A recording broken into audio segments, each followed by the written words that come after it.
Let's now cover financial independence. At least we'll get started.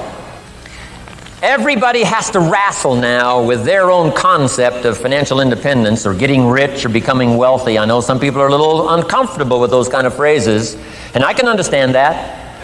You know, we've heard the phrase, which is true, to love money would certainly be evil. But money's not evil. There is some evil ways to acquire it. The difference between greed and ambition. Contrary to the movie Wall Street, greed is not good. Greed is evil and must be dealt with. Greed is evil. Greed hopes for something for nothing. Greed hopes for more than its share. Greed hopes for something at the expense of others. We call that evil. Right, we should lock them up. It's true. Make them pay the price. Greed is not good. Here's what is good. Ambition. Legitimate ambition. Legitimate ambition says, I only want something at the service of others. Not the expense of others, but at the service of others. Jesus gave the greatest scenario for success when he said, whoever wishes to be the greatest, nothing wrong with wishing to be the greatest. It's called enlightened self-interest. But he gave the key to those who wish to be the greatest. Here's what he said. Find a way to serve the most. Service to many leads to greatness. Not the expense of many.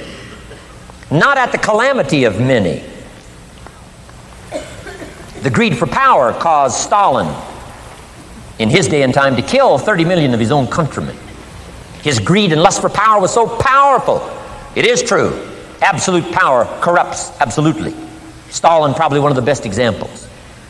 He was willing to kill 30 million of his own countrymen to satisfy his greed for power. Power at the expense of others, not at the service of others, but at the expense of others. But Jesus turns the whole scenario around and says, to be the greatest, the most powerful, is a worthy ambition as long as it's done in this mode. Here it is, at the service of many. Service to many leads to great wealth. Service to many leads to great recognition. Service to many leads to great satisfaction. Zig Ziglar probably said it as well as anybody could say it. If you help enough people get what they want, you can have everything you want. That's not greed. It's called legitimate ambition at the service of. But I know some people have, they're struggling with this idea, and we talk about how to get rich. I've been teaching kids, all these years. How to be rich by 40, 35 if you're extra bright, much sooner if you find a unique opportunity. And some people are a little disturbed by that, teaching kids how to get rich, teaching kids how to make a fortune. So I've modified it a little bit, and here's the best I've been able to come up with. And that is the goal to become financially independent. A little softer than rich. A little softer than make a fortune, and sometimes it's a little easier for it to go down, or at least comprehend, if it's put, I think, in these terms. Financial independence. Here's my definition of financial independence. The ability to live from the income of your own personal resources.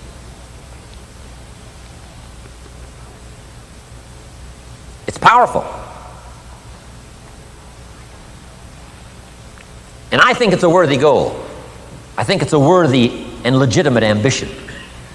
To render good service, to develop skills in the marketplace, and to become so valuable that you can have the resources, and finally, have enough resources, well invested, to where you could live independent from the income of your own personal resources.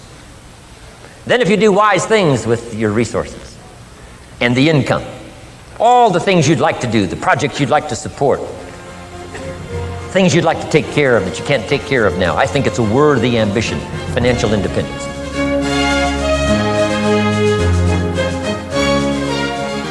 With that background, let me recommend a book for you to read. The title is The Richest Man in Babylon by George Clason. Perhaps you've already read it. I would suggest that you read it again. It's just a small book. You can read it in one evening. I call it the appetizer for the full discourse on the subject of financial independence. Now, let me give you the major theme of the book. The major theme is that what you do with what you have is more important than what you have. What you do with what you get is more important than what you get. What we do with what we have says so much about us. It reveals our philosophy of life, our attitude, what we know, and what we think, and the makeup of our character. It is a reflection of what is going on inside of our head and within our value system and decision-making process. It also reveals our ability to weigh and to perceive. The outer is always a reflection of the inner. It is an indication, a reading, a revealing. It speaks, it tells, it shows. Remember that key phrase I gave you earlier? Everything is symptomatic of something, and it is symptomatic of something right or something wrong. It is a wise policy not to ignore the symptoms, for they can be early signs of a poor choice of philosophy, or a sign that something important is being misread, misunderstood, miscalculated. So of all places, take a look here. What you are doing with your money says something about you. Now, what you're doing may be okay. All I'm suggesting is that you take a look. Let me give you some of the details of a good financial plan as suggested by Clayson's book. First, a very broad but important statement. Learn to live on 70% of your net income. Net meaning the money you have left after paying your taxes. The reason it's 70 is because you're going to be doing some very special things with the 30%. So what's left, 70%, is yours to spend. Now let's talk about the all-important subject of how you allocate the 30%. I remember one day saying to Mr. Schoaf, if I had more money, I would have a better plan. He said to me, Mr. Rohn, I would suggest that if you had a better plan, you would have more money. So it's not the amount that counts, it's the plan that counts. It's not what you allocate, it's how you allocate it. Here's the first part of the allocation process. Of the 30% you're not spending, 10% should go to charity, giving back part of what you have taken out to help those who cannot help themselves. I think that's a good percentage. Now, you can pick your own percentage. It's your life, and it's your plan. But giving your money to a church or to an institution is a good idea. More often than not, they can find the people who are in need. But whether you administer it yourself or give it to an institution to distribute, 10% should be given to charity. And by the way, the best time to teach this allocation process is when a child gets his first dollar. Take him on a visual tour. There's nothing better than visual to illustrate what you're trying to teach. Take him to where some very unfortunate people live who cannot take care of themselves. Kids have big hearts. If they see the problem, they won't have any trouble giving a dime out of every dollar. And one more thing. The time to start this is when the amounts are small. It's pretty easy to flip a dime out of a dollar. And it's a little more difficult to give away 100,000 out of 1,000,000. You say, oh, if I had 1,000,000, I'd give 100,000. I'm not so sure. That's a lot of money. Best we start you early, so you will have the habit before the big money comes your way. Now, here is what to do with the next 10%. Set aside 10% for capital you manage. That is, capital you find ways to utilize. Do some buying and selling yourself. Buy something, fix it, and sell it. Engage in commerce, even if it's only a part-time venture. Your home is a major capital project. In my opinion, we should all engage in capitalism in this country. Here, we believe capital belongs in the hands of the people. Communism teaches that capital belongs in the hands of the state. That's a great difference in ideology. I guess communism feels that humans are too dumb and stupid to know what to do with capital. So it should all be given to the state. Let the state run everything, and let the people meekly show up for their work assignments. In our country, we believe the genius to know what to do with capital resides in the populace, the people. The genius to come up with ideas for goods and services brought to the marketplace. It has built a dynamic enterprise known as capitalism and has created opportunities, in abundance. Now, here's the third 10 cents from every dollar, and that is capital you provide. Take 10 cents out of every dollar and put it in a financial institution. And now we have come to a major benefit for all of us if you bring this 10% of your earnings to the marketplace. You see, some projects in our society need more capital than one person can provide. So we have a system whereby all of us can loan or invest our money in capital provided, so that large businesses can be built to provide more jobs and products and service and help create an even more dynamic society. So 10 cents out of every dollar should go into a savings account. I really prefer to call it an investment account because, and kids will love this, they pay you for the use of your money. You can get back the money you loaned, and you will have more profit from what you are paid for the use of your money. And be sure that you teach this, that if kids start this program from whatever they earn on a job or in engaging in enterprise or both while they are in their teens, by the time they are 40, they will be wealthy enough to be able to do what they want to do the rest of their lives, instead of all their lives doing what they have to do. Now, from your teenage years, it could take a much shorter period of time to become financially independent, depending on what ideas and opportunities you take advantage of. Mrs. Fields developed a new chocolate chip cookie and became a millionaire before she was 30. Mrs. Fields chocolate chip cookies. What an example of capital in the hands of the people, not in the hands of the state. A 10-year-old takes $1, searches around the community and finds a broken, abandoned wagon, pays $1 for it, brings it home, cleans it up, sands off the rust, paints it till it's shiny and new, straightens out the wheel, and sells the like-new wagon for $11. You ask, does a 10-year-old deserve $10 profit? And the answer is, of course. Society now has a mended wagon. And that's what it's all about.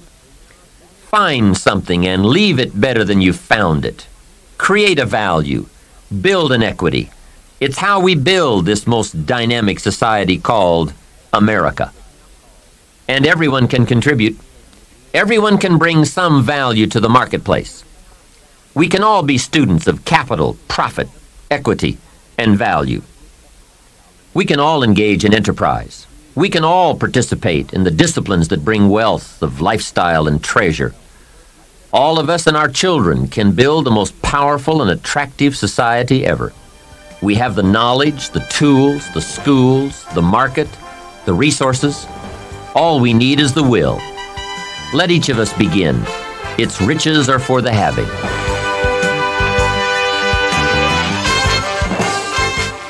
Here's 2 or 3 more parts to financial independence. Number 1, keep strict accounts. This is the best of disciplines. Keep strict accounts. Did you ever hear this expression? I don't know where it all goes. Did you ever hear that? I don't know where it all goes. Oh, we'd love to have you run our company. You don't know where it all goes. Whoa. Did you ever hear this? It just gets away from me. It just seems it just gets away from me. We'd love to turn the world over you. It just gets away from you. Come on, you got to have better disciplines than that. Let that be the 90%. Let that be the scenario of the 97%, but don't let it be your scenario. Don't let it become your philosophy. Keep strict accounts. Next, a new attitude. I had to develop a new attitude as well as new concepts. Here's what I used to say. I hate to pay my taxes. Shoaff said, well, that's one way to live. I thought, well, doesn't everybody hate to pay their taxes? He said, no. No, a few of us have gotten way past that. He says, once you understand what taxes are, here's what taxes are in our governmental system in our society. Taxes is how you care and feed the goose that lays the golden eggs. Democracy and liberty and freedom. Free enterprise. Wouldn't you want to feed the goose that lays the golden eggs? Somebody says, well, the goose eats too much. That's probably true. I understand that. Of course that's true. But see, better a fat goose than no goose. And here's the truth be known. We all eat too much. Let not one appetite accuse another. Of course the government needs to go on a diet. So do most of us.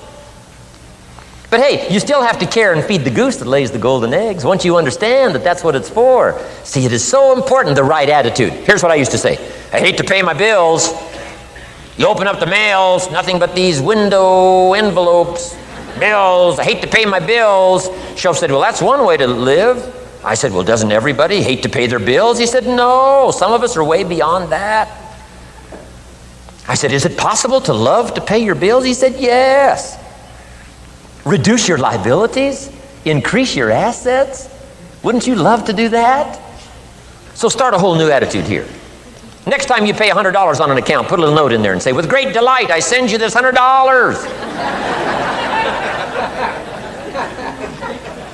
I mean, they don't get many letters like that. Reduce my liabilities, increase my assets. My picture's changing. My picture's improving. I love to pay my bills. Keep the money in circulation. Pay my taxes, feed the goose that lays the golden eggs. It's a matter of attitude. And here's the last on attitude. Everybody must pay. Of course, life is called opportunity, but life is called price. But we must all pay. We must all share. One of the classic stories of all time from ancient Bible script says, Jesus one day and his disciples were standing by the church treasury, synagogue treasury, watching people as they came by and put their offering in the treasury.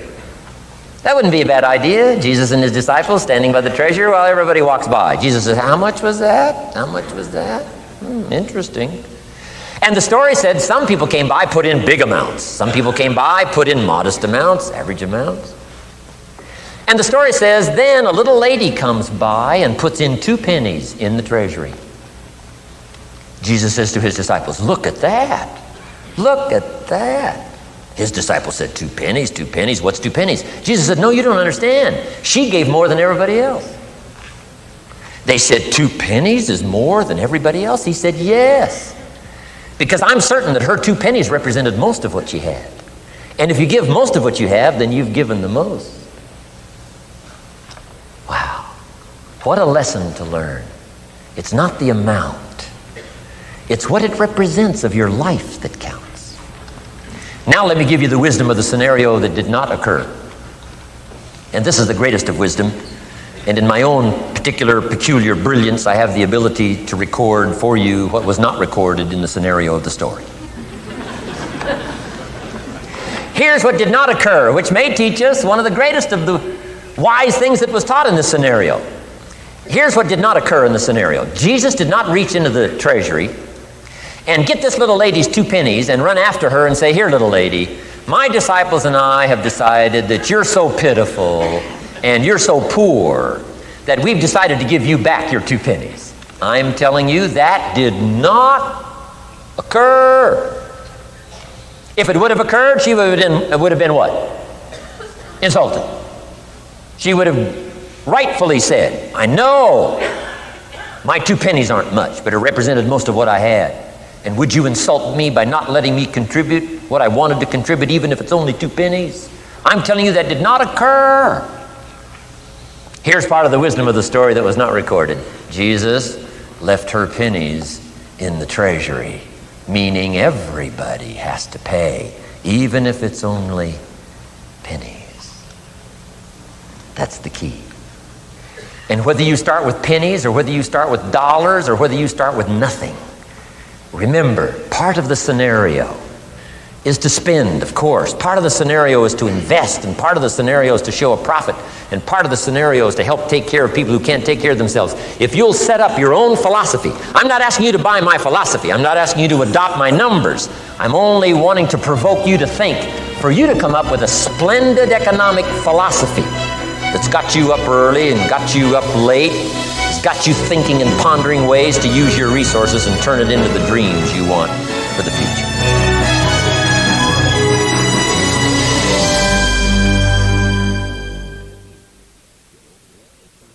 This is the end of Side 7. Please fast forward the tape to the end to cue up Side 8 for your listening.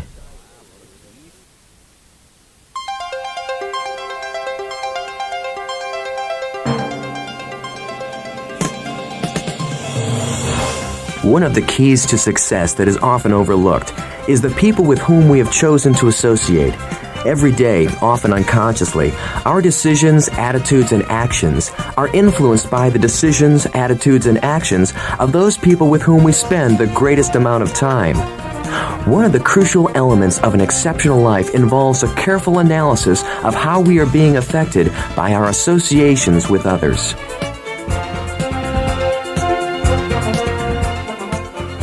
If you were to evaluate the major influences in your life that shape the person you are becoming, this has to be high on the list. The people you choose to allow into your life. Mr. Schoaf gave me a very important caution in those early days, which I would like to repeat here for you. He said, "Never underestimate the power of influence." What an important statement. The influence of those around us is so powerful. Many times we don't even realize we're being strongly influenced because it generally develops over an extended period of time. Peer pressure is an especially powerful form of influence because it is so subtle. If you're around people who spend all they make, chances are excellent that you'll spend all you make.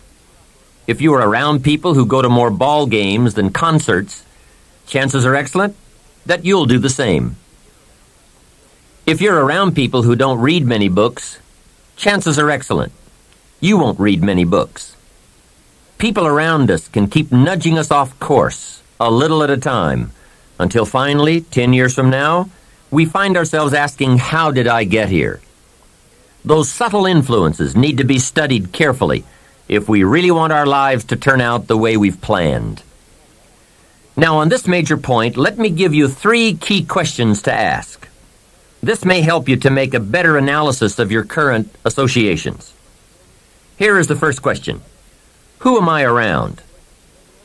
Good question. Make a mental study of the major people with whom you most often associate. You've got to evaluate everybody who is within the circle of being able to influence you. So, major question, who am I around? Next question, what are they doing to me? That's a major question to ask. What have they got me doing? What have they got me listening to? What have they got me reading? Where have they got me going? What have they got me thinking? How have they got me talking? And how have they got me feeling? What have they got me saying? You've just got to make a serious study of how others are influencing you, both negatively and positively. Now, maybe the influence of all those around you is okay, but just ask yourself, it doesn't hurt to ask, who am I around and what are they doing to me? Now, here's the final question, is that okay? Maybe the people you associate with and their collective influence is okay, but then again, maybe it's not. All I'm suggesting here is that you take a close and objective look. Everything is worth a second look, especially the power of influence. Positive influence can have an incredible effect on your life, but so can negative influence. Both will take you somewhere, but only one will take you in the direction you truly wish to go. It's so easy just to dismiss the things that influence our lives. The man says, I live here, but I don't think it matters. I'm around these people, but I don't think it hurts. I would take another look at that. I've got a good phrase for you. Everything matters. Now, sure, some things matter more than others, but everything matters. Everything weighs something. So you've got to keep checking to find out whether associations are tipping the scales toward the positive or toward the negative. It doesn't hurt to look, right? Ignorance is never the best policy. Finding out is the best policy. Remember, Part of the purpose of this program is to get us to say, the days of kidding myself are over. I really want to know what I have become and what I am becoming. I want to know where my strengths and my weaknesses lie. What has power over me? What's influencing me? What have I allowed to affect my life? Perhaps you've heard the story of the little bird. He had his wing over his eye and he was crying. The owl said to the little bird, "You're crying." "Yes," said the little bird, and he pulled his wing away from his eye. "Oh, I see," said the owl. "You're crying because the big bird pecked out your eye." And the little bird said, "No, I'm not crying because the big bird pecked out my eye. I'm crying because I let him." Hey, it's easy to let influences shape our lives, to let associations determine our direction, to let persuasions overwhelm us, to let tides take us, to let pressures make us. The big question is, are we letting ourselves become what we wish to become?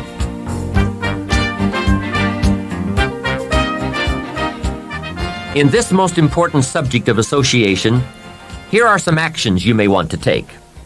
First, disassociation.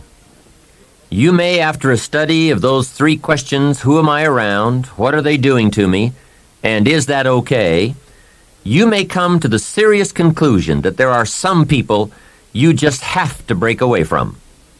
I'm not saying that it's an easy step to take, and it's not to be taken lightly. However, I am saying it may be an essential task. You may just have to make that hard choice not to let certain negative influences affect you anymore. Remember, it could be a choice that saves the quality of your life. The second action you may want to take is limited association. It could well be that you are spending too much time in a certain area of your life with a certain group of people. It's easy to put time and effort in the wrong place. The guy spends 3 hours at the ball game and 30 minutes listening to the sermon. See, that's called out of balance. 30 minutes for spirituality, 3 hours for entertainment. That doesn't weigh well 5 years from now, 10 years from now, when you take a look at the sum total of your values in your life. Here's one of the easy ways to end up with a mediocre average life: spending major time on minor things. Sophisticated people learn to weigh everything before they spend time or money. You've got to weigh before you pay. Whether you're going to spend heavy time or light time, you've just got to weigh. Otherwise, if you're not careful, you can get trapped into spending heavyweight time with lightweight people.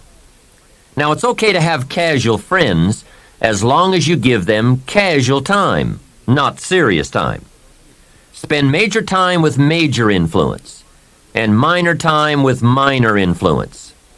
It's so easy to do just the opposite, but don't let it be said that you fell into that trap.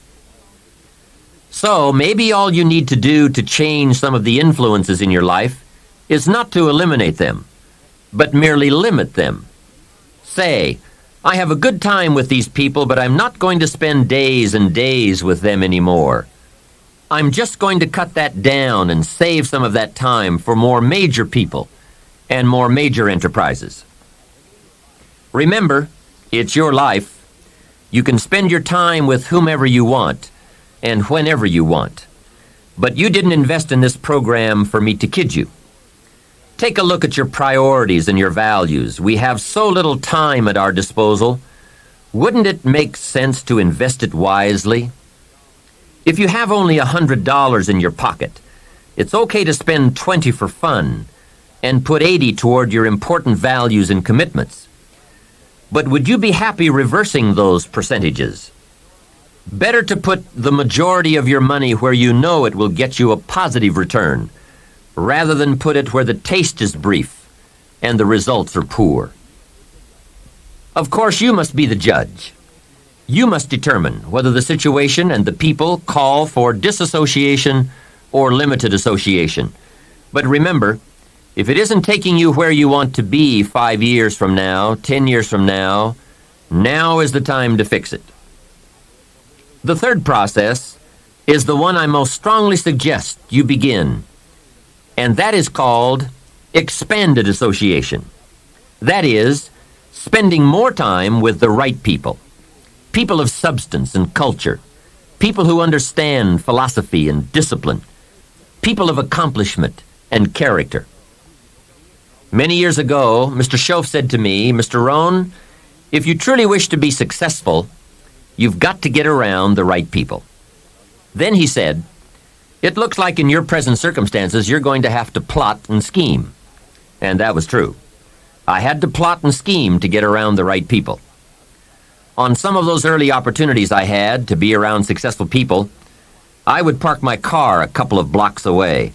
I knew that if they saw my car, I'd never get in. On more than one occasion, I got the question, "How did you get here?" To which I would respond, "Oh, someone dropped me off." And that was me dropping me off a couple of blocks away. Whatever you have to do it. Keep asking the question, who can I get around? Who could I spend some time with who would have a positive influence on my life? I played every trick in the book I could think of to get around the right people, but it was worth it. Now here's the surprise. It is possible for a modest investment to get around major people. If you had a chance to sit down for an hour or two with a wealthy person, and all that you had to do was to pick up the lunch tab, wouldn't that be a bargain?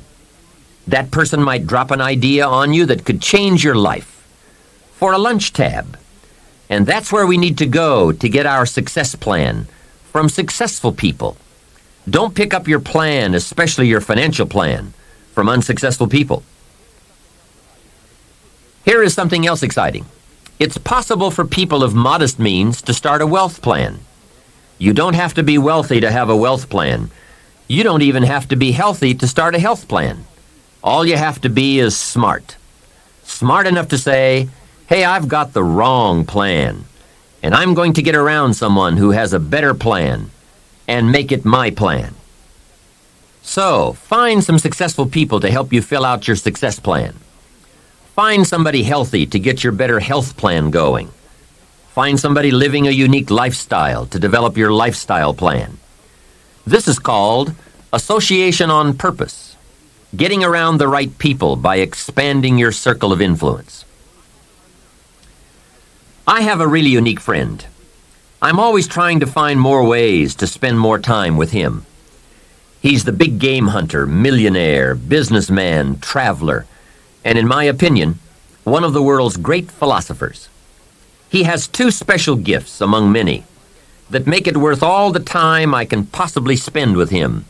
And those gifts are, 1, the ability to absorb, the ability to soak up a day and all of its events.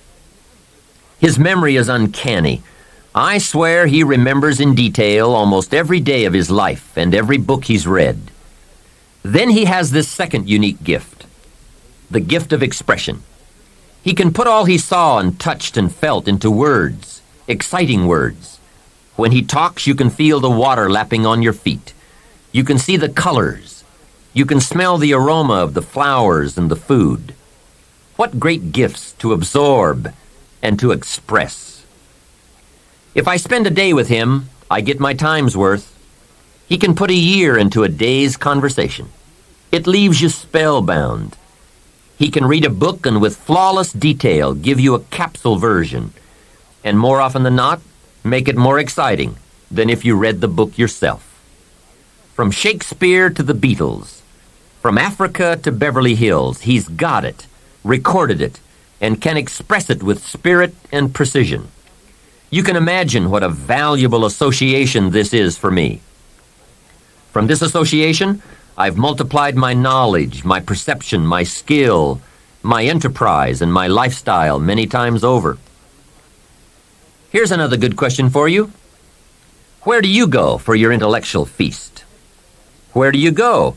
Pity the man who has a favorite restaurant, but not a favorite thinker. He's picked out a favorite place to feed his body, but he doesn't have a favorite place to feed his mind. One way to associate with people of influence is through their writings, books, cassette tapes, whatever you can pick up. Maybe you can't meet the person, but you can read his books or listen to his cassettes. Churchill's gone, but he's left some books. Aristotle's gone, but we still have his ideas. Search the catalog for cassettes and libraries for books. Search the magazines, search the documentaries. They are full of chances for association and intellectual feasting. But in addition to reading and listening, we also need a chance to do some talking and sharing. I have some people in my life with whom I spend time on a regular basis, who help me with important life questions, who help me refine my own philosophy, weigh values, and ponder questions about success and lifestyle. We all need associations with people of substance to provide influence concerning major issues: society, money, enterprise, family, government, love, friendship, culture, taste, opportunity, community. Behavior is mostly influenced by ideas, and ideas are mostly influenced by education, and education is mostly influenced by the people with whom we associate. So don't join an easy crowd. Make sure you get around people who can ask the right questions about the latest ideas you've discovered, about your philosophy, your enterprise, your goals, your lifestyle. Go where the demands are high, where the expectations are high, where the spotlight is on to grow, to produce, and to become more than you currently are.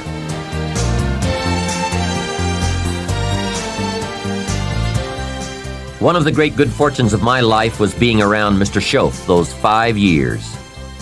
During that time, he shared with me, at dinner, on an airplane, at a business conference, in private conversation, with a group, all those ideas that caused me to make the helpful and necessary adjustments in my thoughts and activities. And those daily changes, some so very slight, so very important, added up to such weighty sums in 1 year, 3 years, and 5 years. A big part of the value of this association was having Mr. Shoaff repeat the ideas over and over. You just can't hear basics, fundamentals, major pieces of the philosophy of life too often. Another part was Mr. Shoaff's unique ability to check and measure my progress. That is so important. Measurable progress, and having someone to monitor that progress.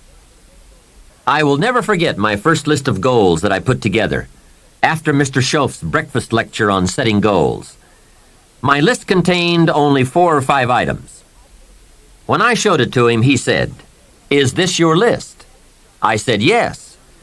Then he started asking those very wise questions that all people of success and substance are inclined to ask. He asked, "How about your health goals?" I didn't have any of those on my list. He asked, "How about your investment goals?" Those were lacking. How about your travel goals, your family goals? How about your goals for gifts and sharing? Who would you like to meet? What would you like to become? What skills would you like to develop? Did you ever want to write a book, a poem? Would you like to be a sophisticated person of power and influence and culture? How about education for your children? Would you like to be debt-free?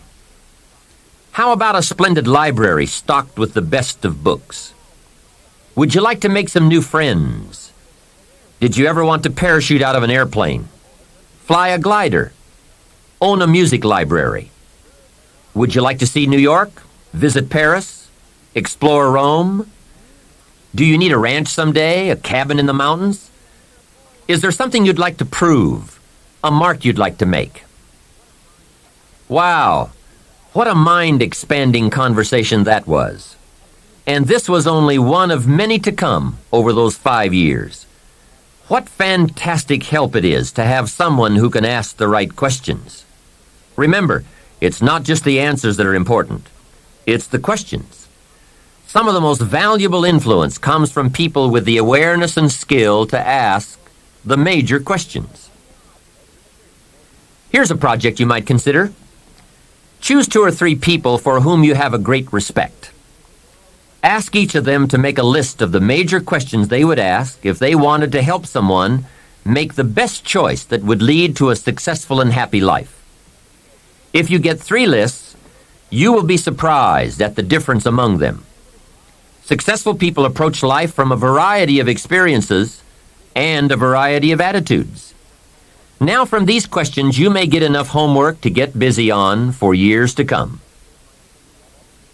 Another benefit of my association with Mr. Schoaf was that I kept growing in experience, knowledge, and accomplishment, and was able to bring all that value to the same basic questions. What a learning experience that was. Some of the early questions I had shrugged off, I now saw a growing importance they had.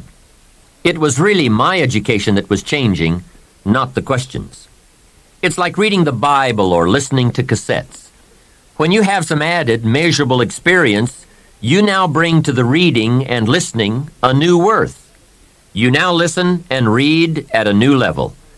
And the substance gleaned, the wisdom gathered from that new level can well be where your fortune and the best of your lifestyle can be developed. One more thought, and that is, strive to become the kind of person that people of quality and substance would want to be associated with. Become a person of skillful language, positive attitude, well-read and well-disciplined, a person of culture and intelligence. You will be uniquely rewarded by this reputation, drawing exciting people to you. Remember, to attract valuable people, you must be attractive.